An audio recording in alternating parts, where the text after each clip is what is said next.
Bueno, yo creo que vamos a empezar. Todos conocen a Norberto y vamos a hablar sobre astrología mundial. Entonces, adelante. ¿Empiezo acá o no? No, todavía no. Bueno, buenas noches.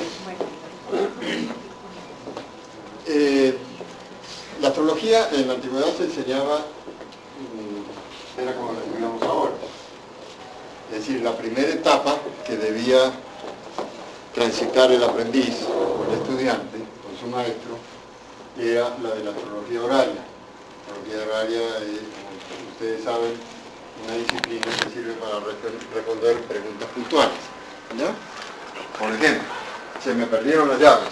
Entonces se levanta la carta del momento de la pregunta y en función de esta carta se sabe quién es el consultante, quién es el intérprete y en qué lugar podrían estar las llaves de este señor.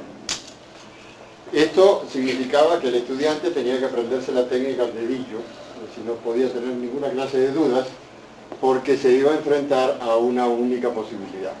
Si le decía, están en el sótano de su casa sobre un mueble oscuro, este señor iba al mueble y si no estaban las llaves ahí, volvía y le decía, no sea bruto, aprenda antes de meterse a aconsejar a la gente. ¿Ya? Y encima del regaño del cliente, del presunto cliente, tenía el regaño de su maestro, por no haber utilizado el aprendizaje de manera correcta. Es decir, hoy nosotros le podemos decir cualquier cosa a la gente, porque como total se le va a olvidar en apariencia lo que le dijimos, ¿ya? O podemos hacer predicciones públicas impunemente, porque total va a pasar el tiempo, y si acierto yo me encargo de hacerme el autobombo, y si me equivoco me hago el idiota, me cayó la boca y pasó, desapercibido. ¿No? Y además, la idea de enseñar astrología horaria como fundamento principal era para averiguar qué utilización hacía el aprendiz de este conocimiento. ¿No?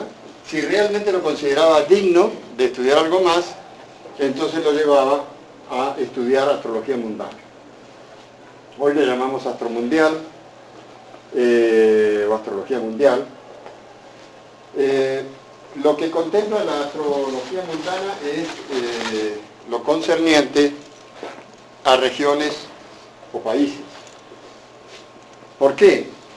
Para cumplir con un aforismo de Ptolomeo. Ptolomeo decía, si tú ves a un Júpiter elevado, primero debes saber si pertenece al hijo del rey o al hijo de un campesino. Pues si es el hijo del campesino, juzgarás que será comerciante. Y si es el hijo del rey, podrás decir que será príncipe. ¿No? Es decir, si no sabemos dónde está situado el personaje al que le vamos a interpretar la carta, y dónde está situado y a qué cultura pertenece, es muy difícil interpretar una carta. Es decir, si nosotros tenemos una carta de una colombiana y de una árabe, hay diferencias culturales interesantes. A una colombiana le podemos hablar de infidelidad y hasta le parece divertido. Pero si lo decimos a una árabe nos va a mirar como si estuviéramos hablando en japonés clásico, no va a entender el lenguaje. ¿No? Entonces vamos a comenzar. Ese soy yo cuando era joven. Sigamos. Decimos que es una antigua disciplina orientada al análisis y comprensión de los sucesos políticos, sociales, culturales, deportivos y artísticos, aplicable únicamente a regiones o países. ¿Ya? Es decir, en astrología mundial podemos ver lo que se nos dé la gana. Es decir, si nosotros queremos averiguar cómo le va a ir a la selección Colombia, si sabemos la fecha en la cual fue fundada un ente comercial que todos conocemos como la Federación de Fútbol Colombiano, a partir de ahí podemos hacer pronósticos con absoluta tranquilidad. Y como todo pronóstico, corremos el riesgo hasta de acertar. Sigamos. Lo que nosotros hacemos en la antigüedad recibía el nombre de astrología genetlíaca o judiciaria. ¿Ya? La astrología mundial, así como la astrología horaria, se diferencian absolutamente en el contenido simbólico de signos y de planetas. ¿Okay? No funcionan igual. Y de casas. Así que vamos a ir viendo las diferencias de interpretación. Sigamos.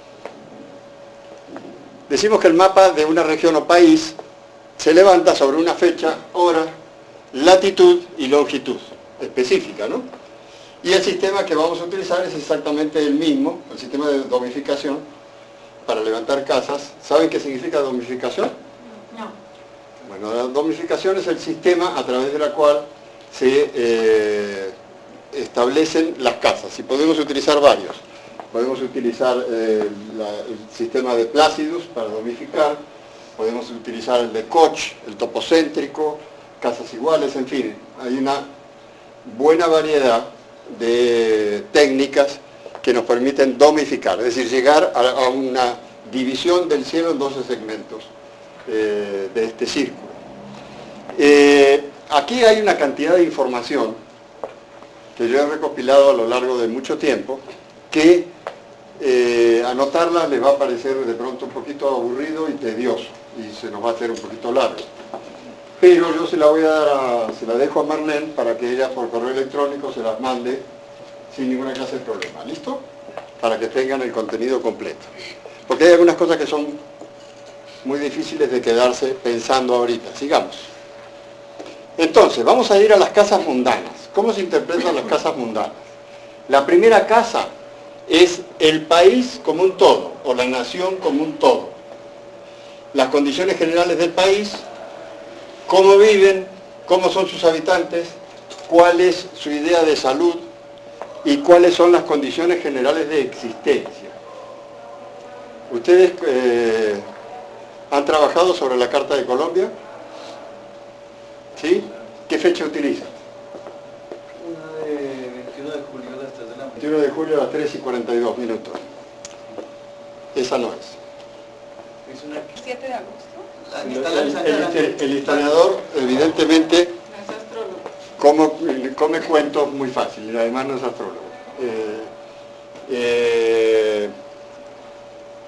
Con Mario Serna, que creo que todos ustedes conocen, hicimos una investigación sobre 3 posibles fechas de Colombia. El 21 de julio de 1810, el 7 de agosto de 1819 y el 7 de agosto de 1896. Que es cuando... Sí, 21 de julio de 1810 a las 3:42 de la mañana, 7 de agosto de 1819 a las 12:15, que es la batalla de Boyacá. 12:15 del día. Sí, al mediodía. O 7 de agosto de 1896, 96, que es la Constitución de Núñez. No sé si me equivoco en el año, creo que no. 1886. ¿Sí? 1886. 1886. Pues me acuerdo que la Constitución fue en 1886. Es posible que, bueno, no sé si es 1986 o 86, no estoy seguro, 1886, no, 1886. 86 o 96. 86. 86, listo, 1886 a las 12 en punto del mediodía, que entra en vigencia la Constitución de Núñez. ¿Por qué consideramos esta fecha? Porque Colombia no se llamaba Colombia, se llamaba la Nueva Granada. Después se llamó la Gran Colombia. Después se separó Ecuador, después se separó Venezuela, después se separó Panamá. Esto se llamó los Estados Unidos de Colombia, ¿ya? Y en la Constitución de Núñez, por primera vez, este país se llama República de Colombia. A partir de allí. Bueno, yo les cuento que con Mario Serna tomamos en cuenta estas 3 fechas y las sometimos a cartas de 156 eventos en la historia de Colombia. Entre estos 156 eventos había de todo, por supuesto, desde los camiones que estallaron en Cali, camiones del ejército que estallaron en Cali, hasta el 5-0. Es decir, pasamos por todas las posibilidades habidas y por haber. Y lo sometimos a tránsitos, direcciones, progresiones y revoluciones solares. Cada una de estas fechas. Y cuando terminamos el trabajo, que duró 5 años, a Mario se le ocurre una pregunta interesante. ¿Y qué pasa si estas 156 fechas las sometemos a tu carta o a la mía?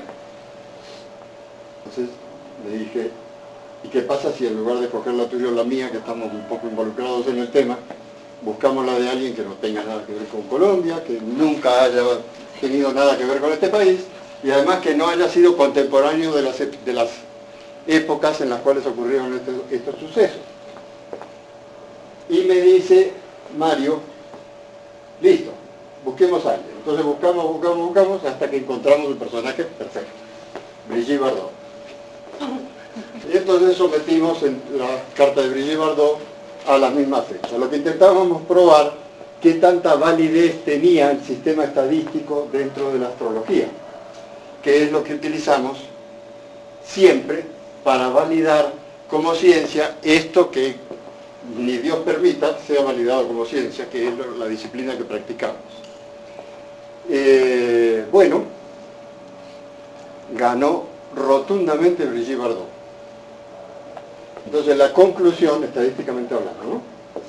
La conclusión, que va a ser el resultado del libro que estoy escribiendo hace un tiempo atrás, es: si va a hacer predicción con Colombia, no se olvide de consultar la carta de Brigitte Bardot.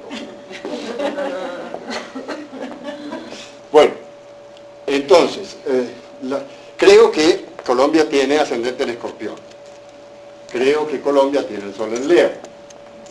Y esto excede el conocimiento astrológico, va mucho más allá del conocimiento astrológico. Esto tiene más que ver con el sentido común.